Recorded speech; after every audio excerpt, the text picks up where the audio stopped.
This is your host, Danny, and this is Grammar from English Plus Podcast.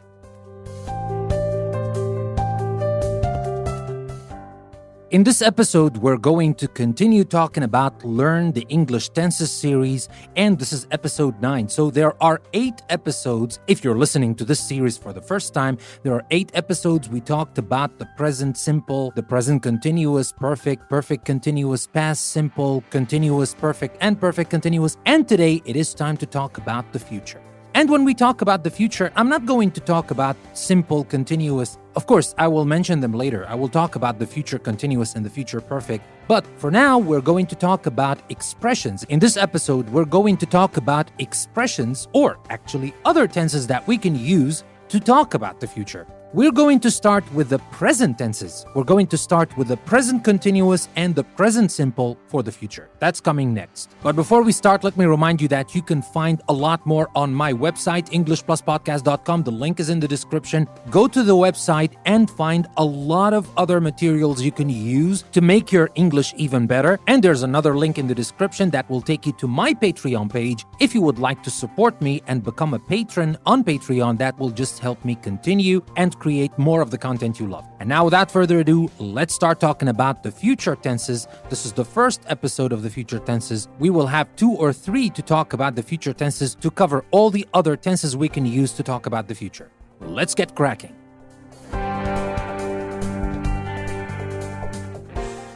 So let me start by talking about the present continuous that we can use to talk about the future. We know that we use the present continuous to talk about things that are happening at the moment of speaking, things that are in progress. This is something that we talked about in an earlier episode from this series. But today we're going to talk about the present continuous with a future meaning.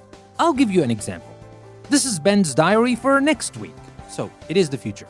He is playing tennis on Monday afternoon. He is going to the dentist on Tuesday morning. He is meeting Kate on Friday. So in all these examples, Ben has already decided and arranged to do these things. So that should give you a hint. If you are talking about plans and arrangements for the future, you can use the present continuous with a future meaning. So here he's playing tennis, he's going to the dentist, he's meeting Kate. We're talking about arrangements here. So when you say I'm doing something, for example, tomorrow, that means I've already decided and arranged to do it.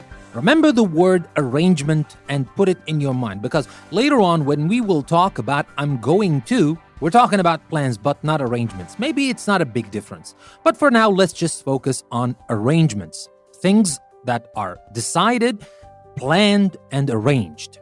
Now let me give you a couple of examples so that you can understand it even better. What are you doing on Saturday evening? Now, and remember here, what are you doing on Saturday evening? Saturday evening is still coming. It's in the future. So we don't say, what do you do? Because if you ask, what do you do on Saturday evening? That means in general, usually, like every Saturday evening. What do you usually do? But that's not what we mean. What we mean here is, what are you doing on Saturday evening? What are your plans? What are your arrangements? And you can answer like, I'm going to the cinema. Not I go, I'm going. That is an arrangement. I've already planned it, I've already decided what I wanted to do, and I made my arrangements. Maybe I bought tickets or something like that. Another example. What time is Catherine arriving tomorrow? We know that she is arriving tomorrow. These things, especially if you're talking about plane flights, etc., we're talking about arrangements. So, what time is Catherine arriving tomorrow? 10:30. We are meeting her at the station. So it is not that she has arrangements. We also have arrangements. We are meeting her at the station. So here again, we're talking about arrangements. And all these examples, we're using the present continuous to talk about the future. Let me give you one more example. I'm not working tomorrow, so we can go out somewhere. I'm not working tomorrow. I already know that. I made my arrangements. It is a plan. I decided. I made my arrangements. I'm not working tomorrow. Another example, Steve isn't playing football next Saturday. He's hurt his leg. He knows it. He knows that he's not playing because he's hurt his leg. It's dangerous to play. He will have a bigger injury.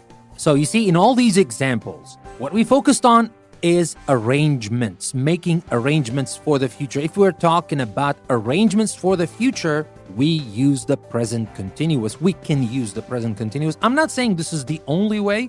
Along the way, we will learn about other ways you can use or other tenses you can use to talk about arrangements as well. But the clear option for arrangements is simply the present continuous. But you might say, how would I know if this is about the future or about the present? Well, there are two things. Obviously, when you want to use the present continuous for the future, you usually mention something about the future, like when we say on Saturday evening, tomorrow, next week, etc. So there is something to tell you that this is the future. And if not, usually it is understood in the context of speaking or in the context of the conversation. Sometimes in the context of the conversation, it is understood that we're talking about tomorrow, so we don't have to say tomorrow every single time we use the present continuous to talk about the future. So whether it is understood, both speakers know what you're talking about, or what they're talking about, obviously, or you use a word to mention that this is in the future, tomorrow, next week, etc. Now, talking about that, I know that the first thing that comes to mind when we talk about the future is will. Will is obviously the word for the future, and that's right, but you will have to be careful. We do not normally use will to talk about what we have arranged to do. Here, later on, we will talk about be going to, and be going to is pretty much the same, not exactly the same, but pretty much the same like using the present continuous, but not will. Will is different. We will talk about that, don't worry. We will talk about that next week. But for now, what I want you to remember that we do not normally use will to talk about what we have arranged to do. When we say, what are you doing tonight? We don't say, what will you do? It's different. The meaning is different. I don't want you to bother thinking about it right now. I just want you to remember one thing. We don't usually use will when we talk about arrangements. If we say Alex is getting married next month, that is an arrangement, right? We don't usually use will in this case, because it's an arrangement. We want to use the right tense to express the meaning of arrangement, so we don't normally use will in this case. And let me talk about one more point before I move to the present simple for the future. We also use the present continuous for an action just before you start to do it. Now, this happens especially with verbs of movement, like go, come, leave, etc. For example, I'm tired. I'm going to bed now. Good night. Not I go to bed now. I go to bed now, it's weird. I'm not saying it's wrong, it's kind of strange. Remember, we use the present continuous for actions just before you start doing it. Well, you might say that's not exactly the future. Yeah, and not a big arrangement, that's right. But we can use the present continuous for these situations in the very near future. Another example, Tina, are you ready yet? Yes, I'm coming. Yes, I'm coming. So I'm ready and I'm coming. It's gonna happen just right now.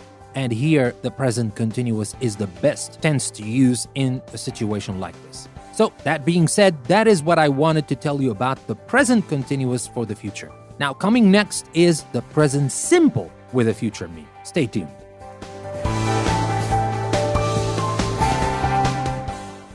Now, what about the present simple for the future? What about the present simple with a future meaning?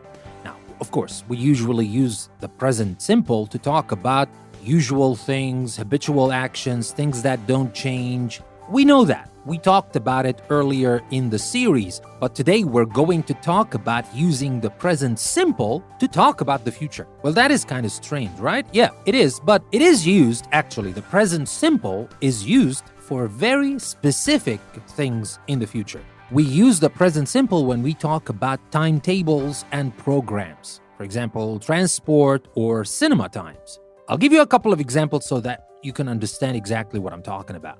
I have to go. My train leaves at 11:30. The train leaves at 11:30. Well, you might say the train leaves at 11:30 every day. Maybe, maybe not. But I'm talking about this very instance in the future. I'm not talking about when the train usually leaves. That's another story. Of course, in this case, you also use the present simple, but here I'm using the present simple for the future. My train leaves at 11:30. Maybe you're not convinced yet. Maybe you say, well, that's kind of like the present simple, so it is not exactly future. Okay, I'll convince you. I'll give you another example. What time does the film start tonight? Well, that is not something usual, right? Because these times change. but the showing time is a part of a program or a timetable. So that's why I can use the present simple to talk about the future in this case. What time does the film start tonight? Another example, the meeting is at 9 o'clock tomorrow. Well, here, of course, the meeting is, I'm just using verb to be and it's not a big deal, but it is an example of present simple for the future. Now, you can use the present simple to talk about people if their plans are fixed, like a timetable. For example, you can say, I start my new job on Monday. Well, if you are this kind of person, organized person, and you have all that written down in your calendar or something like that, you can do that. You can use the present simple to talk about things like that. I start my new job on Monday. Or, what time do you finish work tomorrow? Now, you might say this is a usual thing. Every day you finish at the same time. Maybe. No problem. And that is why we use the present simple for the future in these cases, because we have similarities between the future here and the present simple meaning. So we use the present simple. That's the whole point, right? So again, we can use the present simple to talk about people if their plans are fixed like a timetable. If you are talking about personal arrangements, we don't usually use the present simple. It is a little bit formal. I'm not saying it's wrong, but it is formal. Nobody uses it like that. You're just talking about personal arrangements. For example, what time are you meeting Kate tomorrow? We don't usually say, what time do you meet Kate tomorrow? Well, that is too formal, and to be honest, it is not heard of. Nobody uses it this way. So don't use the present simple for the future if you're talking about personal arrangements. Now, let's compare the present continuous and the present simple for the future. One more time, just to recap what we talked about in today's episode. What time are you arriving? Now here we're talking about an arrangement, so we use the present continuous. But if you're talking about a timetable like the train, we say what time does the train arrive? Not is the train arriving, by the way. It doesn't work this way. What time does the train arrive? Because the train doesn't make arrangements. There are people that make arrangements for the train to go and come at certain times. So here it is a timetable. We usually use the present simple. Another example to compare, I'm going to the cinema this evening. Well, that's an arrangement, and it is something personal, of course, but it is an arrangement. But if we talk about the timetable or the program of the film itself, because the film can't do it by itself, somebody does that for the film, so the film starts at 8:15. Now, saying that, just one last note before we wrap up today's episode. When we talk about appointments, lessons, and exams, we can use I have or I've got. For example, I have an exam next week or I've got an exam next week. That is also used to talk about the future in this way. Now, with that being said, folks, thank you very much. I'm sorry that I haven't been posting consistently for the past 2 weeks, but now it's over and now we're back on track. I would like to thank the people who kept sending messages asking about the next grammar episode and for other episodes. And for grammar episodes, I would like to thank Amit. And Amit, here is the continuation of the Learn the Tenses series, and we will have more grammar series. So I would like to thank you for your patience and for everybody who were patient enough to wait for the series to continue and for the episodes to get back on track. With that being said, I hope you learned something new. Don't forget, this is episode 9 of this grammar mini-series, Learn the English Tenses. We still have a couple of episodes to come to finish talking about the future tenses. But if you are new, if you're listening to this for the first time, you can check the other episodes, the other Learn the Tenses episode if you're interested. And we have other grammar episodes, word power episodes, and there are some new episodes coming up this week. I'm not going to tell you what they are. They're a little surprise. I hope you like them. And as always, you can write to me, contact me, talk to me, and tell me about what you like, what you don't like. Give me your suggestions. I always listen to suggestions. And even if you would like to criticize, that's not a problem. As long as it is constructive, I always welcome good opinions that come from you. This is your host, Danny. Once again, thank you very much for listening. I will see you next time.